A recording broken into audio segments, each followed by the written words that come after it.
I'm very curious about the insides of these parts. I hope you're curious too. First, I want to disassemble this castle. I'm very curious about it. It's a diaphragm you're actually familiar with. I've been curious about these kinds of mysterious things for a long time. After the screws, I don't think this diaphragm is useful. Let's see what else comes out. It's a piece of plastic. There's a diaphragm underneath.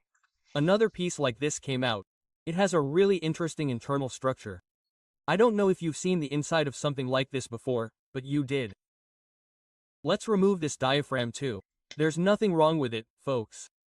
As you can see, we replaced it, but I don't know how it could fail. Both diaphragms are quite durable. Failure could happen like this. One or both of these diaphragms could rupture. Other than that, there aren't many parts inside that could break. It has a simple structure. As you can see, there's not much film. As they say, the inside burns you, the outside burns me. The upper and lower diaphragms control the water movement here. We had a solenoid valve like this. Let's disassemble this. I'm very curious about its interior. You could call it a water switch. Water flows through here. When water flows, it completes the circuit. It activates the motor below using the cables we attached here. So, just look at it. You could call it a switch. There's a push-to-release switch inside. It's very high-quality material. There's also a diaphragm here. It's a transparent diaphragm. To briefly explain the operating principle of this valve, when water enters here, it lifts the diaphragm up. It presses the button here. It activates the switch, which in turn activates the motor. One of the possible malfunctions on this valve is that if the diaphragm ruptures, the switch won't activate. Our device won't work. We've learned that too. There are two gaskets here. Let's remove them. Maybe we can use them somewhere. Actually, we can use this in any water project. Third, there's a low pressure valve. This is a familiar switch. It works the same way as the valve here. As you can see, there's a push-to-release switch here. We can use these in our projects. You see, they're quite high quality.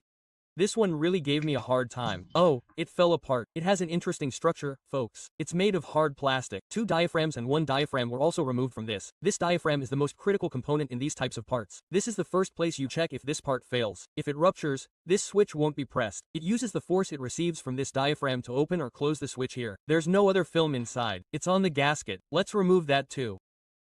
We've removed 3 pieces so far. This is the most mysterious part.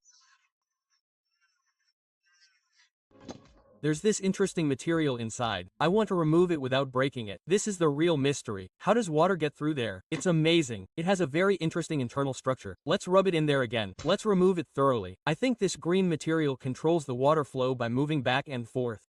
This is the qualitative component inside this material.